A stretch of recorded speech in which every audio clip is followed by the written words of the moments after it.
Hello, everyone. Welcome to Empower Hour with KB. Today, we're going to be talking about the abandonment wound as promised on yesterday's broadcast. And this is something that I think many of us have or dealing with. We may not even know it. We may not even have realized that we're carrying around this wound. Remember, I call us all the walking wounded. I believe that everyone on earth has some type of wounds. And there's many people that can say stuff like, I had a really great childhood. And they may have, but still there's wounds that are acquired throughout our life that we may not even realize are there. So this abandonment wound is a biggie, and it's very common. So if you discover that, hey, you know what, I might have some of these signs, then good for you. That's all I can say. Good for you, because awareness is key. And the more that we recognize things about ourselves, we are actually aiming in the right direction for healing. It changes our trajectory, because most of the time we're heading in one direction and we're just doing the same things over and over again based on the conditioning and programming of our mind. And then all of a sudden we have this new perception, this new awareness, and it can help us to just shift just a couple of degrees over to the right or to the left.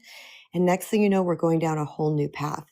So if you are here because you suspect you might have an abandonment wound, or you just like to listen to these broadcasts here on Noom Vibe, maybe you'll get a little something from this today. I really hope that you do.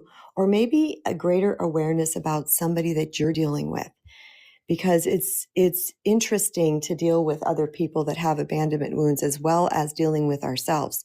So to me, knowledge is power. Knowledge is, oh my gosh, it's power. It's the only other way I can say it. It's just something that can help us to move forward on our path in an empowered way. That's why I call this Empower Hour with KB, because this is all about moving forward in an empowered way. The thing is, when it comes to abandonment wounds, we may have certain behaviors that are showing up based on the beliefs that were shaped through certain experiences that we have. And these beliefs can ironically perpetuate abandonment in our life. I know that's crazy, but this whole healing journey is very paradoxical. So it can lead to things like clinginess, people pleasing, withdrawal, sabotage, chronic mistrust of others. And those type of things showing up within a relationship can actually create a person to move away from us, which then perpetuates the abandonment wound. And then we say, see, I knew I wasn't safe. See, I knew that people are bad. See, I know that I'm unlovable or unworthy. So it'll keep perpetuating those belief systems that are causing our actions. So it's really important to recognize, hey, I have an abandonment wound. First, I'm going to talk about the understanding of the abandonment wounds, okay, what they are, giving it like a clear definition so you can understand, because they're not just about someone physically leaving. They're about emotional disconnection. It can be unmet needs. It could be some type of ruptured attachment during key developmental stages of your life.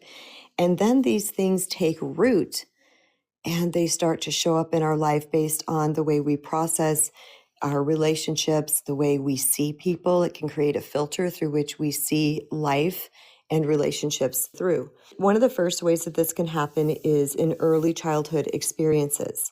And that could be physical abandonment, which means your parent, your caregiver, somebody left, whether it was through divorce, sometimes it can be through death, it can be through incarceration, or that they just literally walked away. Somehow they were pulled from your life. And even though you were really young, your body recognizes that something has been removed. It can even happen through some type of addiction. Let's say they didn't have an addiction in, some part of your life, and then all of a sudden your parent or caregiver developed, or partner developed some type of addiction. And most of us know by now who know anything about addiction is that becomes their number one priority, and that everything else is left behind. So that can rupture that attachment with that person as equally. I found that very fascinating when I learned about that, because with most of the things that I learned, they were due to me wanting to understand certain behaviors in myself or in somebody else. And there was a book that I read once. I forgot the name of it. Oh gosh. When I talk live like this, things come up and then I don't remember the name of it. All right, I'll just leave that there until it comes up. I'm perusing my bookshelf right now. I'm like, where is that book? Where is that book? Adult Children of Alcoholics. I read that book, Adult Children of Alcoholics, once. I did not have alcoholic parents. In fact, they didn't drink. But when I was reading that book due to a relationship that I was in at the time, because I was trying to understand the person that I was in and what was actually going on within them. But you know what I read in that book? Even though I didn't have parents that were alcoholics, that they could abandon in a different way. And that moves us on to the next piece, which is emotional abandonment. And this could be that your parent or your caregiver is physically present, but they were emotionally unavailable. Perhaps they had depression, narcissism, addiction. Maybe they were just neglectful. But these type of things can feel like abandonment too. It could also be that the caregiver ignored or invalidated your emotions when you were little. That's a sense of emotional abandonment. It could also be something like you were told to toughen up or stop crying, which typically teaches a child that emotions are unsafe. So any of these things can lead of abandonment within a person. The next item is neglect, and that means that emotional needs such as comfort, affection, and reassurance can go unmet. And so, I wouldn't say that I had severe neglect. I was cared for. I was loved. I was fed. My mom hugged me. My dad didn't really at that point. He did later in life, but my dad was an interesting little man. But I would say that there was definitely moments of emotional neglect. I'm a Gen Xer, and we were kind of feral, doing our own thing. And I don't blame my parents for this because they were probably emotionally neglected as well. But this can lead to the abandonment wound. This lack of nurturing could teach us that your needs are too much or that they don't matter. Like, I'm just too much, I don't matter. And then that's a belief that can get impacted within us. And then what do? We start looking out for somebody to fill that void that our parents didn't fill. Problem with this is it's usually an unhealthy type of attachment or seeking, because we expect them to constantly fill that void. And when they don't feel that void, then boom, that triggers the abandonment. And then we start acting all kinds of ways. So we've got this in two ways. One, we have the abandonment wound so that we seek for more. And then we have these expectations about how that's supposed to look. And when they're hitting the mark, then we feel great. But when they're not hitting the mark, then boom, once again, we feel like we're alone in the world. Okay, the next one is attachment trauma. And that is that caregivers are inconsistent, sometimes loving, sometimes rejecting. That's a rough one, because you can, for a moment, you'll feel safe, but then all of a sudden they're rejecting you. And so that creates a disconnect between consistency. Like, you don't feel like you're truly safe ever because you don't know what you're going to expect. So this can create what's called the anxious attachment, which is a fear of rejection. So we fear rejection because we've had it so often. Like, one moment, all is well, everybody's loving us, everything's great. And then the next moment, we are rejected or we are neglected. And so that can cause us to be anxious and to fear rejection going forward. It can also create the avoidant attachment, which means of a shutting down of emotions and avoiding things altogether. And most of us know that that doesn't work well in relationships. We need to know what's going on within ourselves and to be able to have those sometimes difficult conversations with people. Trauma within us isn't only what happened, but it's also what should have happened but didn't happen. That's what creates this feeling inside of us.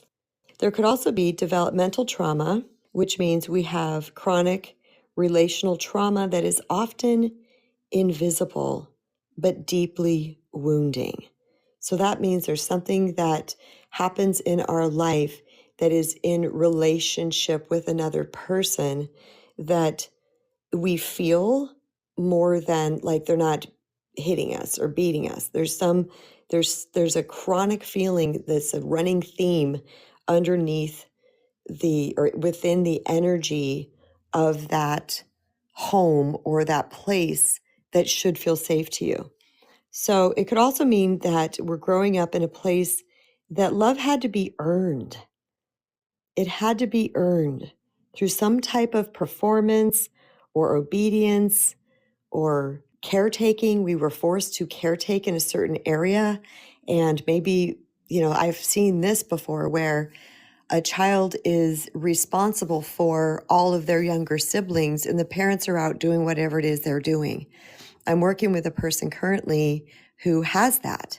It was their love from their parents came strictly from performance. And this has led to this person's abandonment trauma, the abandonment wound, which is showing up in their relationship. So that's what we're currently working on to help them heal that. It could also be where you were responsible for meeting your parents' emotional needs instead of the other way around. Oh, that's a rough one, right? Where you had to be there for your parents as a small person. That's not your job, but you were forced into that role. So you, as a child, were abandoned in the areas of what you needed emotionally because you were taught that you had to be there for the elders around you, whether it was one or many. That makes me so sad to even think about that something like that has been put upon a child, something so big. There's so many adults that can't even be there for adults, and we're expecting a child whose brainwave states haven't even reached beta brainwave state, which is 12 to, I think it starts at 12 and above, right? So they're in these younger positions. One of the things that my son said to me one time, he said, because as he grew and they're adults now, he's 29 years old, and he told me it's probably 2 years ago, maybe a year ago. He said, at first when I understood all that you had gone through and all the pieces and parts and behaviors and actions of other people's, etc., he said, I was kind of mad about that you didn't tell us about that. He goes, but then he said this right in the same breath. He goes, but then I realized I wasn't old enough to handle that. I'm grateful that I had the insight or the wherewithal to realize, like, I'll give them pieces of the situation just to keep them informed. But I didn't want to overwhelm them because they're kids. They can't handle this.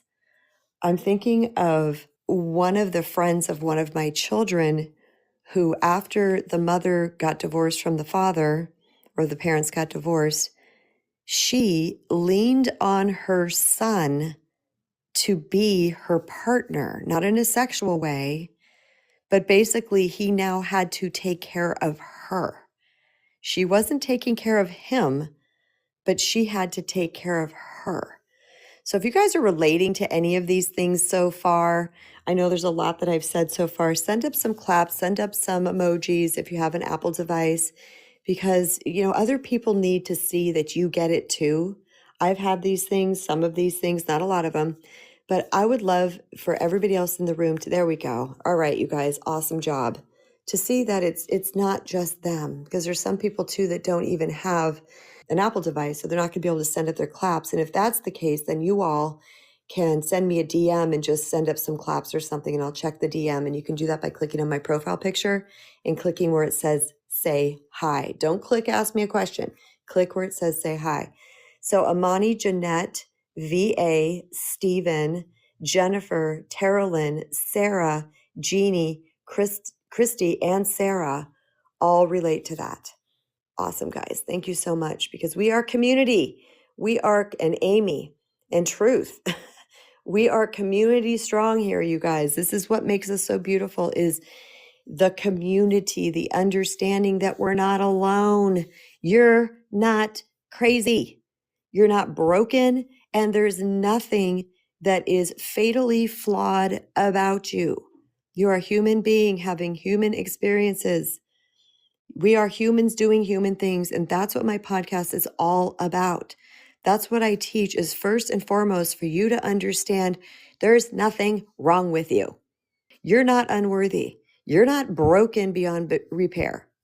You're not fatally flawed.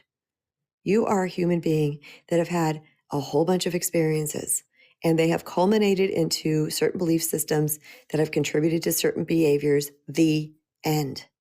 That's the neuroscience piece of what I talk about. That's all it is.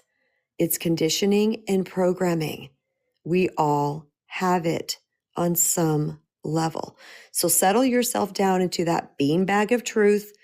Crunch in that beanbag. It's kind of an older beanbag, so it's very worn in. You can settle yourself all the way there where your buns almost touch the ground because it's so worn in, and just feel that cocoon of truth around you, that you're okay.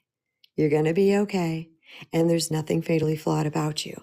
All right. The next one could be that there was, part of that same one, the developmental trauma could be that you had constant unpredictability, which meant you walked on eggshells, never knowing which parent you would get. Oh, that's a harsh one. You could also get it through a partner. If your partner has certain behaviors that they're exhibiting, one day they love you and everything's great and everything's happy and wonderful, and the next minute they're screaming at you for something, right? This might contribute to like, I need to tread lightly because I don't know what I'm going to get. I had this with my dad. Now, my dad was two things, and I love my father and I understand my father, and he had a heart of gold. He was just an unhealed human and who was emotionally immature. That's all that it boils down to. But my dad, he'd come home. He never really greeted us in childhood. He wasn't like, "Hey, Chris, what's up? How are you? Hey, Joe, Charlie, Henry, Jim." He never really did. I just kind of walked in the door silent, and he'd do his thing. He was a very, very quiet person. So he was either quiet or he was yelling. There was really no in between. We didn't really just have conversations. And I've processed this so much. But what did I just say there? Quiet or yelling? There was really nothing in between. Because of that unpredictability of his mood, when we would see his car coming down the road, hear his car, one of my siblings would say, literally, "Dad's home." And everybody would disperse. Everybody would flee somewhere, some way, whether to our bedrooms, whether to a friend's house, getting on the bike, whatever. Everybody would disperse because we didn't know what kind of dad we were going to have. So that's a developmental abandonment. The next one is betrayal or broken trust. And this can happen in youth, but also can happen in later in life. And this could be where you have an intense relationship and then a partner leaves, cheats, or withdraws love. Do you see how a lot of these things are overlapping? Could be they develop an addiction. Somehow you felt safe, then all of a sudden you don't feel safe, and that can process within you as an abandonment wound. It could be friendships ending without closure. It could be being ghosted, manipulated, or used. And these don't hurt only in the moment. They can reactivate an original wound. Okay? They can create one or they can reactivate an original wound. I had a situation once in my life where I was in a relationship and my partner kind of went radio silent for a couple of weeks. And that was what came up for me was very strange. It was very strange. I felt activated from an abandonment standpoint of a previous partner. In fact, when I thought of that partner, my previous partner's face was superimposed over them. And that was my cue because I felt a panic feeling and it was my cue. I was like, what is going on here? Because I can't even picture the current partner. I was picturing the former partner who did abandon. And so I did some practices to help center me because my body was responding to it from an old abandonment wound that I didn't even know was there. And when I'm saying this with a smile on my face, with moist eyes, because I was so glad it came up for me. I was thinking, oh my gosh, standing by myself in my bathroom, thinking, wow, all this healing work that I had done and that particular thing was still there. But I did the work. because I know certain tools and techniques, and I did the work. I actually took a shower and did the work the entire time in the shower. And I mean the entire time in the shower. Don't even know if I cleaned my hair correctly. And I came out of the shower and it was, I wouldn't say it was 100% gone, but it was a good 80, 75, 80% gone. And I was like, this is the hope. This is the inspiration that I want to have you understand. This is healable. It's 1000% healable. All right, I got a message. I'm not going to read their name because I saw what it said. Okay. Love this topic, exclamation point, but too triggering to listen to while at work. Understandable. I'm going to listen later, but I'm so grateful for the abandonment topic. You are hitting on exactly what I need to work on right now. Thank you. That brought tears to my eyes, and I know, I understand. And you know what? That self-awareness right there, this is why you guys blow me away. That self-awareness that this person just had, they're like, wow, this is what I need. I get this, but I'm working. And I can't do both these things at the same time, but I'm going to come back and listen to it. Beautiful. And if this is too triggering for any of you, like you're like, holy moly, and you're finding yourself crying while you're driving, or you really have to get some workout today, and this is going to do, pause, end the talk. You can come back to it. It will be here for you. It will also be edited and put up on my Empower Hour with KB podcast on all major podcasting platforms and YouTube. So don't think you have to stay here. But if you are in a place that you can receive and your heart and mind are open, and maybe even take some notes with a pad of paper and pen or write it in your phone about things that you want to remember, because this topic is so incredibly important. And doggone it, you guys, I want you to live your best life. I want you to remove this stuff. I want you to heal this stuff, because what's on the other side of healing is, it's like someone took this muddy or took a big squeegee across the windshield of your life. The colors are there. The butterflies are there. The dog sleeping next to you is there. Your beautiful paint on your walls, whatever it might be, your child randomly walking up and hugging you. All of those things become more brighter. They just become like, oh, and there's a deep exhale. There's a couple of people right now I'm working with, coaching clients on the abandonment wound. And the one thing that I hear from them all the time is, I feel so much lighter. Life is good. Life is good. Life is good. I feel so much lighter. So you can heal this. And if you do need help for my Noom Vibers, I offer a 40% discount for my Noom Vibers. And you can type that in my website, kristenbrown.org/workwithme /workwithme. That brings you straight to that. Or you can just go to kristenbrown.org and click the work with me button. And on checkout, you type in where it says discount code Vibers Rock, VIBERS ROCK, Vibers Rock. And that will automatically give you 40% discount. And that is reusable, that discount code. I used to do packages and all type of things. And now I'm just like, you know what? I'm just doing solo sessions, single sessions, and people can just reuse the code for as long as that's available. So feel free to take me up on that offer, and we will take it slow. We'll take it easy. We'll take it at your pace, however it is that you need to. But if you feel like, I need some help in this area, I'm your girl. I'm here for you. The next one could be, believe this or not, this is a biggie. We hear a lot about this one in the world. This could be birth and pre-verbal trauma. And this is the deepest layer and can run very, very deep. This means you could have had a separation from your mother at birth, which means you were put in an incubator. Maybe you had medical procedures. Maybe you were given up for adoption. One of the people I'm working with right now was given up for adoption and doesn't realize how deep that abandonment wound is showing up for them until we started talking about it. And they're going through a relationship situation right now. And so I started to see this. I was like, there's something to this. I started asking questions in that department, and we uncovered an abandonment wound from way back in the day.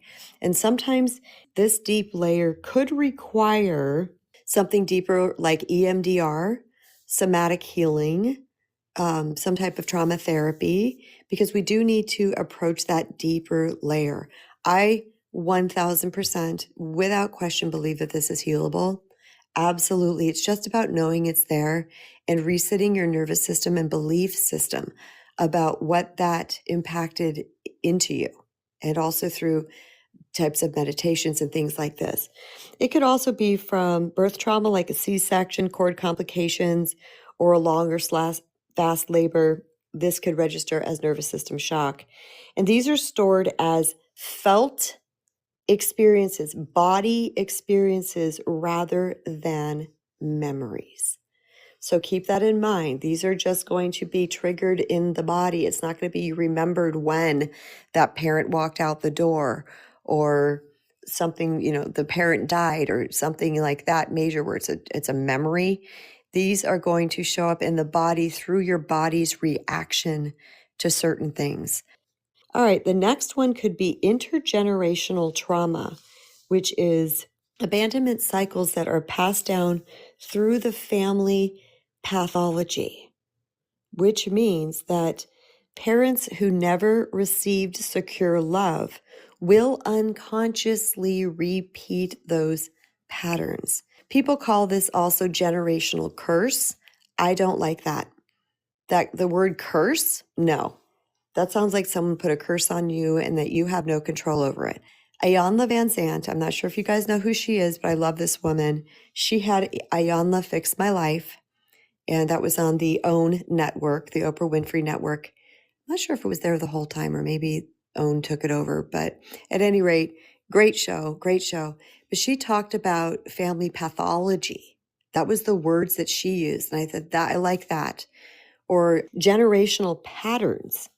Those make sense to me, but this whole generational curse thing, I personally don't like that. Same way I don't like the word broken. Oh, I'm broken. No, no one's broken. You're not broken. You're a little wounded. You might be slightly bent. Same as me, same as everybody else, but I don't believe in broken. That doesn't feel right to me. It can to you, and you can use that word, by the way. I just have a certain visceral reaction to certain words, like the word choice. Choice lights me up. Just the word choice, the word power, these type of things light me up. But those two words, they light me down. I don't like the way they feel. Okay. So it could also be an emotional absence becomes a learned coping mechanism inherited like a legacy.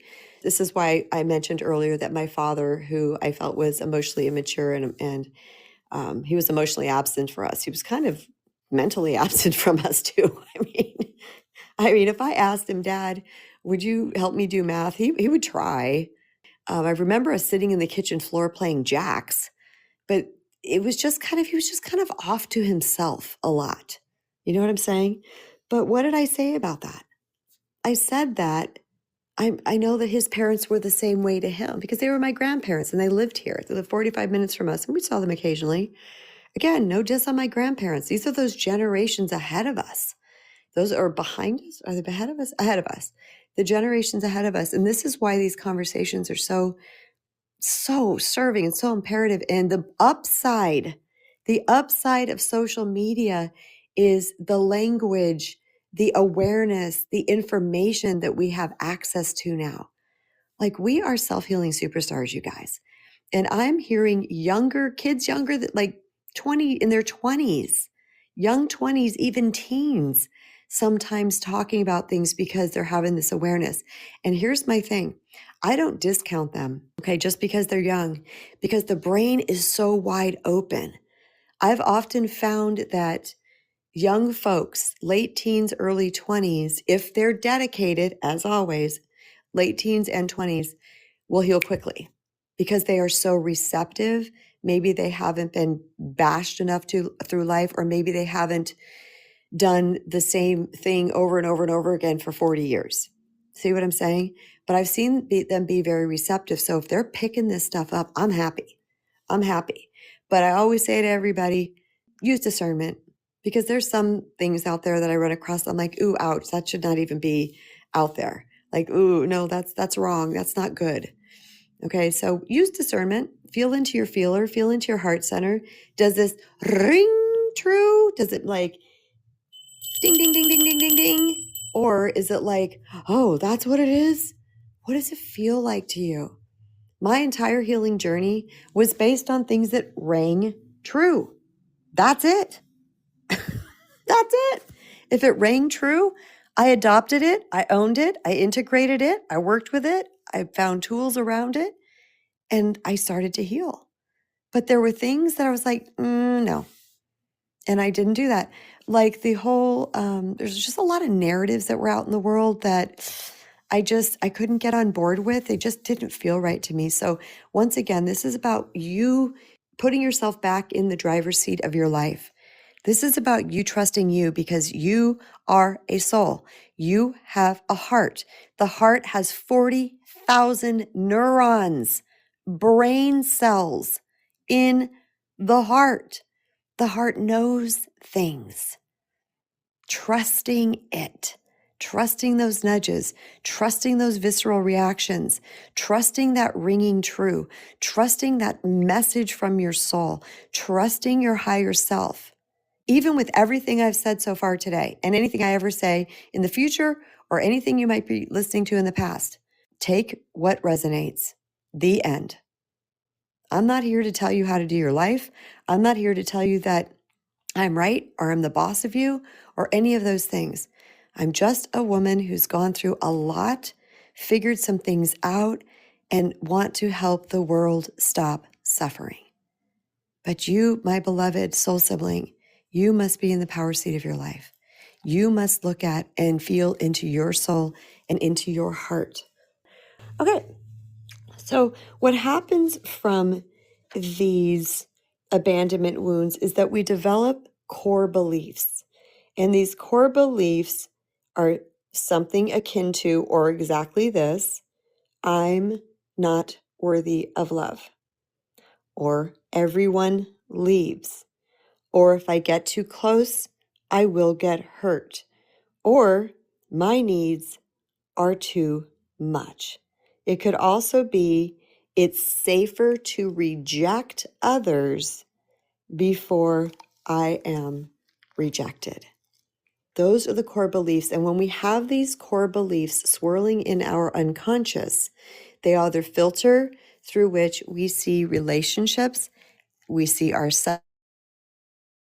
Because those beliefs are there, those are what are going to dictate our behaviors. See what I'm saying? I've heard a lot of people say, I am healing trauma.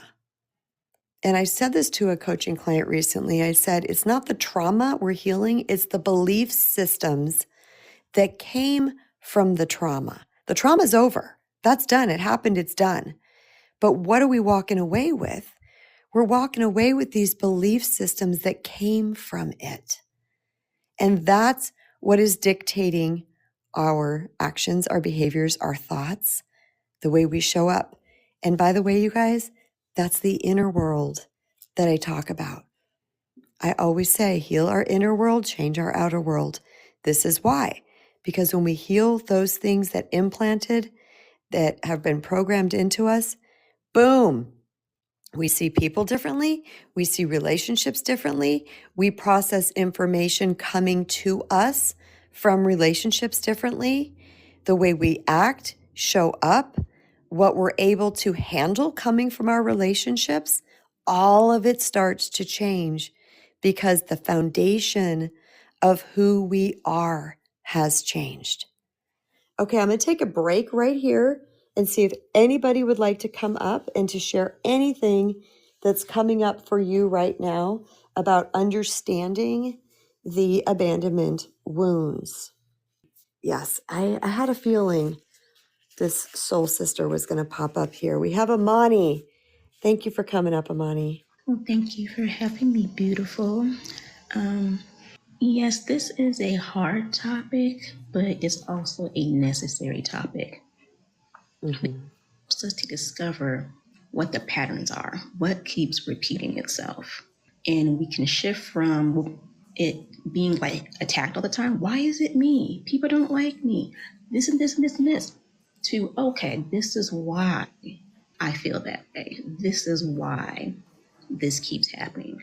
For my whole life, I lived it for everyone else because I felt, because I wanted approved of, acknowledged, part of, I would sacrifice my personality. I would sacrifice my morals and values just to say I have friends, just to say I had a significant other, because I didn't feel I deserved anything less, anything more than that. Yeah. But as I took the time to really sit in my feelings and really process my role in all of those decisions, it made it a little bit more easier. Because when we're in the blame game, it is everyone else's fault. It's anything else's fault. We had no part in it. Well, yeah, we did. Yeah, we did. And that's the hard thing, is when you have to look in the mirror and face you, taking all the masks off and face you at your core. And for me, it was because I still was living off the lie of that, oh, well, you were a mistake, you were unplanned, you weren't supposed to be here, but I chose to have you anyway. And I felt to prove my existence every single day. And unfortunately, my mom, when she passed away, she still hadn't accepted me, y'all. But I stayed on pause for many more years after that.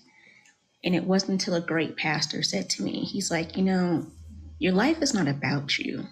And I know I gave him the stink face. He said, hold on, let me finish. He's like, your life is not about you. He says, your life is about the people who are tied to you, waiting for you to get your breakthrough so they can receive theirs. You are part of the link for them.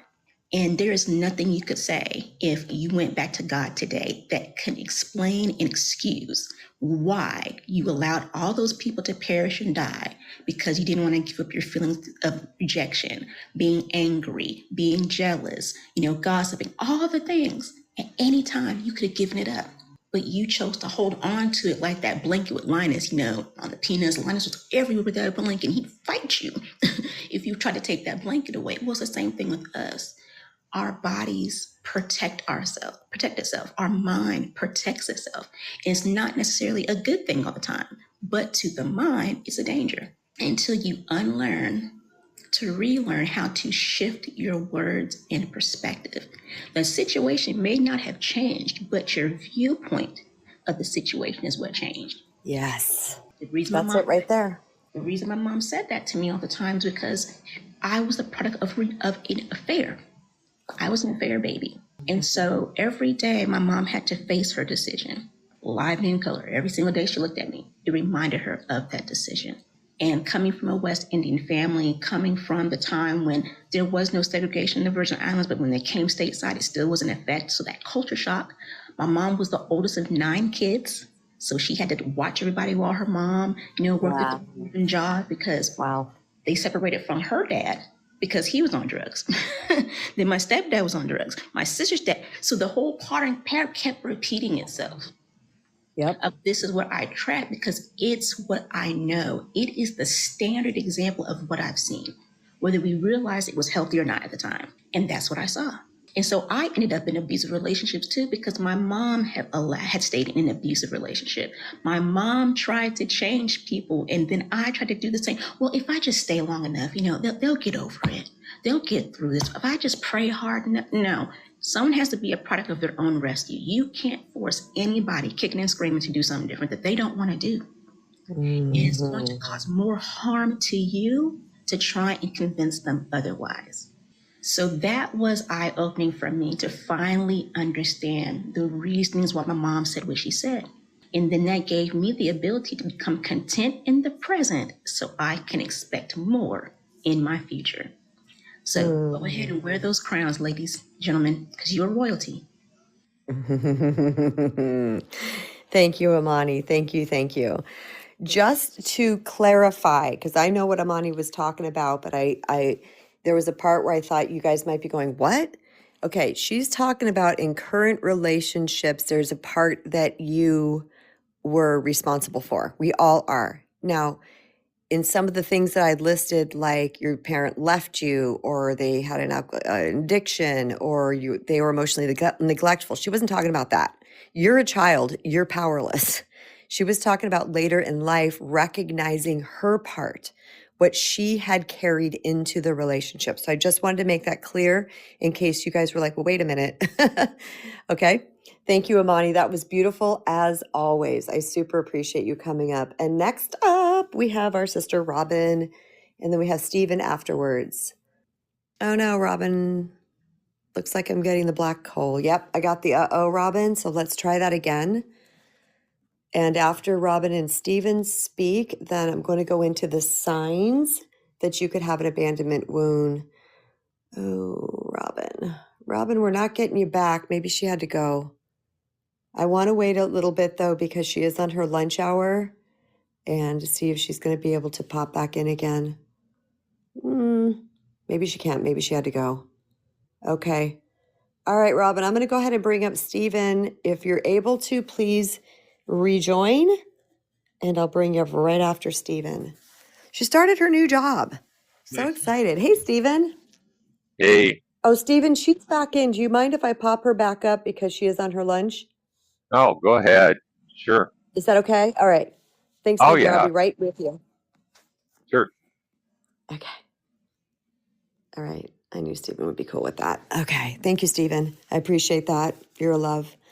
All right. We got Robin. We got the green countdown happening. Oh, no, Robin. We're getting the black hole again. All right. We did get the uh-oh again, Robin. All right. Let's see what's going to go on here. Let's see if she can join one more time. Third time's the charm, Robin. We're counting on you. You got this. All right. I mean, I was going to bring Stephen back up again, but if Robin pops back in again, then we'll have to drop him back down again. Live on Noom Vibe, Recognizing and Healing the Abandonment Wound, Part 1 with Empower Hour with KB. All right. Looks like she's not going to be able to, so I'm going to go ahead and bring Stephen up, and we'll just keep you, Stephen, even if she pops back in again, because I'm not sure what's happening on her end. She's in a different location. All righty. Welcome back, Stephen. Thank you. You are very kind. Thank you for allowing us to try that. You're welcome. I mean, I'm just out here driving up and down the road. It's okay. Yeah. So I have heard about the parents not being emotionally available many other times. Why in the heck, when you said it, it triggered me? I have no idea. Triggered you how? I don't know. I just got sad all of a sudden, and because I can sort of resonate with the way your dad was. I mean, we lived on a small little hobby farm, and I swear Dad would ride the tractor up and down the field, do stuff like that he would hang out with us. And I kind of wondered where that came from. And while you were talking, I'm like, wait a minute. His dad left him several times because my grandmother, his mom, I was told, showed up a few times at other people's houses with my dad and his older brother in tow back in the 20s.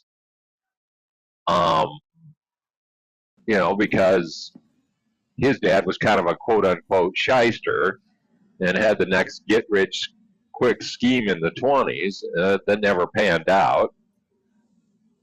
So I'm guessing Dad didn't have the best role model for him, so how would he know what to do with us? And why I just put all that together just now, I don't know. I love it, Stephen, because you know what? Driving is so meditative too, and you're driving and you're listening to this at the same time. So maybe you were just in the place that you could hear it differently. That, and when Amani came up, because I was like, oh, okay. So I basically took that, and my sister made the remark one time, it's like we grew up in an alcoholic home without the alcohol. And I'm like, we were poor. I mean, we lived on my dad's unemployment with 5 kids and emotionally responsible. I remember one time Mom's like, well, he's going to come home from, I don't know if he'd just been laid off or whatever. I know I was preteen, and she's like, he's going to come home looking like a whipped pup. So don't you guys do anything to piss him off, or just basically stay out of, Eggshell. yeah. Mm-hmm. And I guess that's how I got trained to do it in my marriage too, because when Imani was speaking, I'm like, oh yeah, I went and married my unfinished business. And for some reason, the phrase kind of ran through my head and really got me was, you don't matter. And then I was like, bullshit, I don't. Yeah. I matter to a whole bunch of people. Not just because I didn't matter to that one is not truth. And so while she was in the second half, and I'm not sure what all she said, because I was processing, like, want to bet? Here, let me give you a list of people I matter to. And I was like, oh, look at you. What's going on here? I want to tell you, you just broke a piece off of you. You just accessed something really powerful. Thank you. Pretty darn amazing what you can do when you're flying down the highway. It's your open heart and open mind, though, Stephen, really. It's just, you're a seeker. You're a seeker. And yeah, you marry your unfinished business. Oh my gosh, yes. Because guess what? I married emotionally unavailable men, just like my dad. There's also this strange thing about it, though. I processed through this a lot. I'm like, what is that? And I heard this once. It's familiar because we are used to dealing with it. So it feels like, quote unquote, home. That's such a strange way for me to look at that. But I was like, oh, I get it. Like, this feels, quote unquote, comfortable because it's familiar. And I remember having one guy come in that was not that way, and I was not attracted to him. I was not attracted to him at all. Like, I broke up with him after a couple of weeks because it was like too much heart. I thought it was weird. Not anymore, but that's how it was back in the day. It's so interesting how the brain works. Stephen, thank you so much for coming up. Thank you, thank you.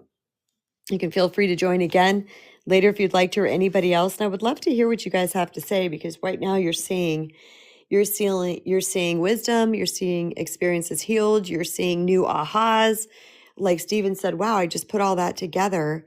And the next step, I would say to anybody who's realizing that a parent might have abandoned and you didn't even really realize it, because we think abandon means they leave.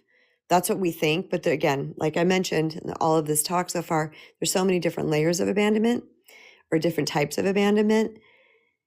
The key to that piece for me was forgiving my father. He doesn't even know I forgave him. He doesn't even know there was an issue. He doesn't even, but I had to, when I was doing a lot of my inner child work, I was like, little Kristen needed to be protected. She needed dad to say, I'm going to meet your boyfriend before you go out with him. I had an abusive boyfriend for 2 years, guys. Nobody knew it. 17 years old to 19. No one knew it. It wasn't like constant all the time, but he got rough with me a lot of times. And I won't explain all that. I'm not sure if that's appropriate for this app. But, not just little things, I will say. And, I needed more. And I realized that I didn't know how to protect or respect myself because I wasn't taught. And of course, initially that makes us want to go back to the parents and go, why, fist pounding on the ground. Why didn't you teach me this? Why didn't you love me the way I needed to be loved? Why didn't you? And then I realized he did the best he could. He didn't know. And then I learned about the pathology of families. I learned about all this. I was like, when I look back at my dad now, you know what my lens is? This is going to blow your minds. My dad loved us so much. Isn't that mind-blowing? I see that now because I'm so clear and have forgiven that I see all the ways that this man loved us, how he showed up for me so many times monetarily when I needed him, how he showed up for my brothers, how he started to really show his heart after the grandkids were born. And he was older and probably less restrained and who knows what else, maybe, I don't know. But in all of this, first time I ever heard him say, I love you, was to one of my children. And then it started to bleed onto me. And then we started to tell each other we loved each other. And that was weird at first. I was like, well, that never happened. And it just kept growing and growing. And I just realized, and how when he, before he passed away, how he had all of his finances in order and how it went to all of his kids. All of these things. Yeah, Stephen said your dad couldn't say it. No, I don't think he knew how. It wasn't said to him. It wasn't said to my mother, right? And of course, my mother and her upbringing, I can see why she attracted an individual like my father. It all starts to make sense. And that forgiveness piece is huge because we know not what we do. We do the very best that we can.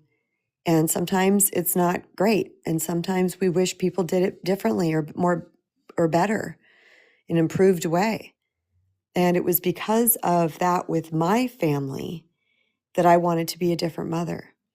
Because again, for all practical purposes, my childhood was fine. There was weird stuff and some dysfunctional stuff here and there. And like I said, all of that, some abandonment things here and there. But I didn't want to repeat that pattern. And this is long before, I was 26 years old when I had my first child. It's long before I was doing any of this work. I knew I didn't want to do that. So part of my parenting came from what did they do that was great and serving to me? And what did I not receive that I want to give my kids? So a lot of it was like Daryl with the dashes calls reverse engineering. I reversed the whole thing and decided, how am I going to figure this out? What is my parenting plan for me? Then I took in a lot of information and I read things and I talked to clients at work, how they did things. Cause I was a hairstylist. So, every an hour or two, depending whatever they're getting that day, whether it was a haircut or whether it was a color, whatever it was, every couple of hours I had someone new in my chair and there were some people that were great parents and I would ask them questions. So I just kept taking in information because I wanted to do it differently. All right, I have a message on the back channel from Amani. She said, my mom didn't know how to give and receive love. She did the best with what she had. I know she is proud of me and loves me. Yes.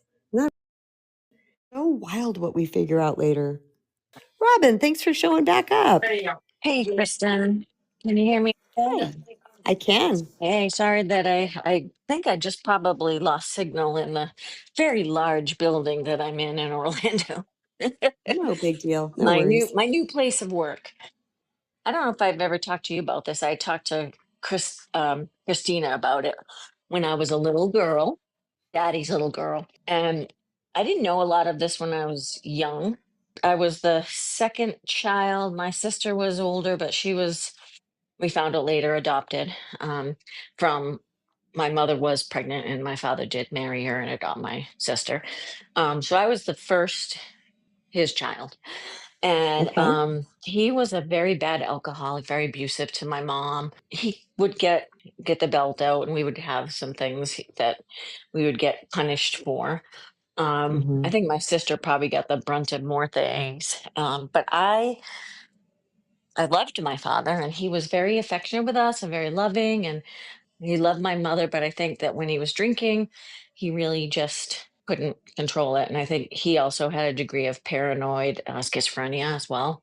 Oh boy. So, yeah. So, I had a younger sister and a younger brother as well. So the four of us.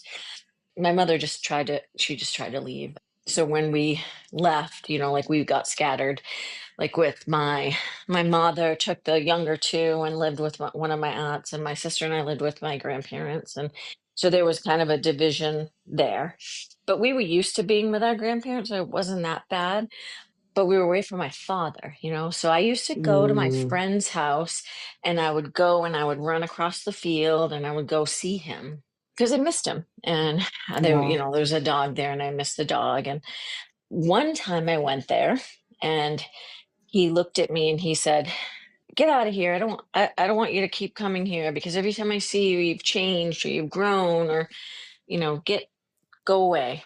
And I remember Wow. running teared across this field, just running with tears down my eyes. Like he just literally kicked me out, kicked me away, had me leave. And so I think that has affected my relationships with men. Definitely. moving forward. So anytime somebody leaves, I feel abandoned. I feel like, wow, here we are again, where a man Yeah. doesn't claims he loves me and wants to take care of me and all that, but then leaves. So that is a wound that I have been working on and trying to heal. And I think you know this from just working with our group here. I have worked through a lot of that, especially with the last relationship that I've had. And I've been able Yeah. to, maintain a relationship with him still. And it's different. It's different. So I don't, I've learned more to love myself, and I know that I'm not leaving myself. Yay. um, Yes. yeah. And I know that other people that are in my life are not leaving, but more recently, my nephews blew up at me about something that I have a difference of opinion with them, and Mm-hmm.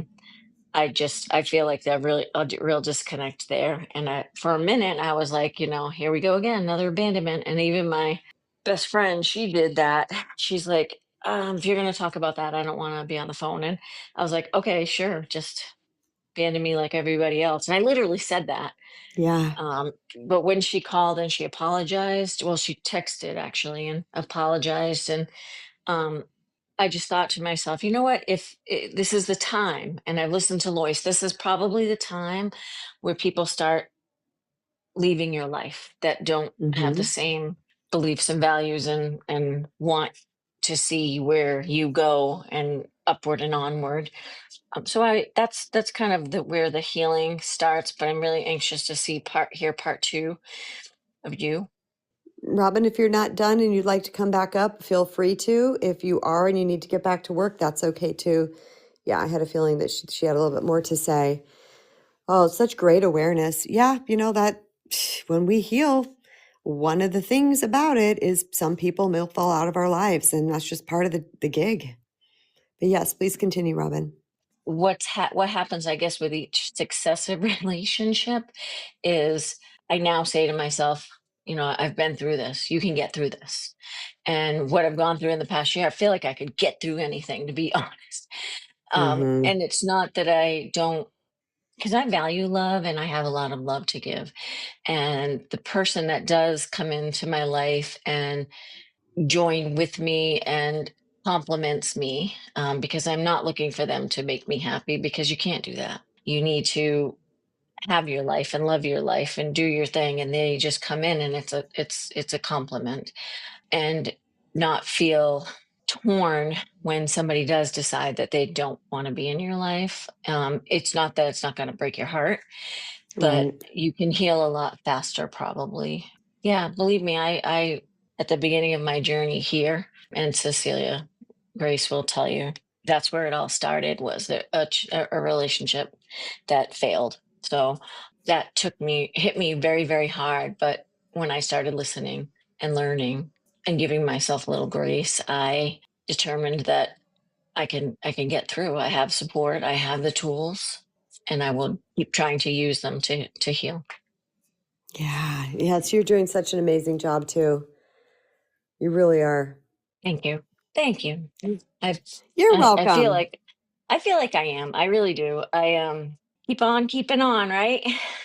That's right. And there's, I think not I think, in regards to what you were saying, that there is a difference between someone leaving and us being sad and maybe regretful or remorseful or grieving, and it triggering an abandonment wound. The Yeah. abandonment wound is like a panic, and all of a sudden we're clamoring to try to get this right because it's touched something deep, deep, deep inside of us. I've had both, where there's Yeah. a breakup and it's like, oh, okay, that's really sad. And then I've had like, like it feels Yeah. like my whole, like Yeah. I'm frozen. And I'm like, Like what is going 21-year marriage that just suddenly all of a sudden I'm leaving. But that was a moment. Yeah. Mm-hmm. Yeah, there's that panic that can happen. And so when, like, when I talk about true trauma triggers, not just having an emotional trigger about something, but like a true trauma trigger is going to be accompanied with the feeling of panic. And so that's how we can know the difference, if this is really triggering something inside of us or if it's just really flippin' sad. Yeah. Because No, relationships, even I've been, if a person is the one to choose it and to leave, even if a person is the one who chose to end the relationship, they still grieve. There's always the grieving process. definitely. Yeah, I'm gonna keep on listening and learning. And that's what I yeah. encourage everybody else is listen and learn. And like Peter says, stick and stay, and Stick and stay. you're gonna absorb so much that Mhm. will help you in your life day to day and long term, and be able to model for your children, and be a better person, so there can, be a better world. Absolutely.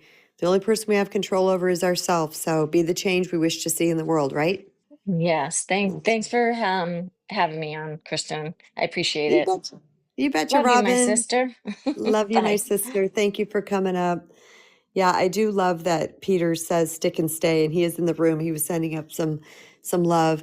Yeah, that's such a great thing. Stick and stay. Like stick around, even if it's a little uncomfortable, even if it's topics that you don't think you need, stick and stay. I was listening to Coach Kara this morning talk about, I think it was habit looping. I'm sorry, I'm going to mess it up. But I was just so enjoying listening to her. I was just walking on the treadmill at the gym, just listening to Coach Kara and to hear other people's topics and what they're talking about and how they lay it out. I do it as much as I can. I listen to Noon Vibe as much as I can. I could be on here 24/7, even when it was wisdom. I love hearing people talk about real life situations. Okay, I did get a message. Let's see what Sarah said. She said, I resonate with this and what you've said and what Amani and Robin have said so much. I want to talk, but I feel jumbled. Maybe tomorrow I will feel more like coming up. I'm glad it's going into a part 2. Yes. Oh, totally understand. Oh gosh. I'm very grateful that this is resonating with so many of you because I'm going to be honest with you, I was a little nervous. I was like, oh, this is a really big one. This is a heavy one. This could trigger people. But you know me, it's so important. And I pushed through that because I thought someone needs to hear that. And then I spoke to God, Source, Universe, and I said, bring the people into this space that really want to hear this, need to hear this, are ready to hear this. And I see that it has resonated with many of you, and even the ones that have reached out. I'm sure there's others that have not reached out. So I'm so glad about that. And yeah, it's going to go into a part 2. It may go into a part 3 because I actually have 3 packets. The first packet was where the abandonment wound came from. The next one is going to be the signs of abandonment, which I've only touched on number 1. And then the next packet is the tools to heal the abandonment wound. I'm saying packet, they're just my notes. All right. So, but I made them in 3 separate pieces so that I'm like, if this goes into a different talk, then I segmented it out because this is a big talk. This is a big, big conversation. And it can be heavy, but it could also be light because for me, awareness is amazing. Anytime I have awareness, I don't know, maybe is it just me, you guys? I get happy. I've talked about that a lot. And then I've seen other people that didn't. And I was like, okay, this is a very happy thing for me that I'm excited when I discover something. Or even when I discover something about someone else, I'm like, oh, you have an abandonment wound. Right on. Let's do this because now we know what we're dealing with. That's the key here is knowing what we're dealing with so we can apply the appropriate quote unquote medicine. That's a metaphor, or tools or practices to the wound because it's all healable. And that's my favorite thing. But we are at the top of my time. So I'm going to go into part 2 is going to be the signs of abandonment. And then part 3, or maybe it'll happen in part 2, we'll talk about the tools to heal the abandonment wound. But I definitely want to say thank you to the brave souls who came up and spoke with me today, Amani, Stephen, and Robin. Those were amazing shares, you all. I feel the heart and soul of this community beating every single day. I appreciate it. I love it. I am so grateful that I have the opportunity to come up and to share these type of topics and conversations with people like yourselves that are so open-hearted. Like I said, this podcast is for the soul-led, the heart-centered, and the courageously curious. And that's what you all are. So thank you for listening, everybody. I will be back tomorrow for a part 2. I love you. I appreciate you. Have an amazing day. Stay open, stay aware, stay centered in self. Put yourself back in the driver's seat of your life because that's where you belong. Much love, brothers and sisters. See you tomorrow.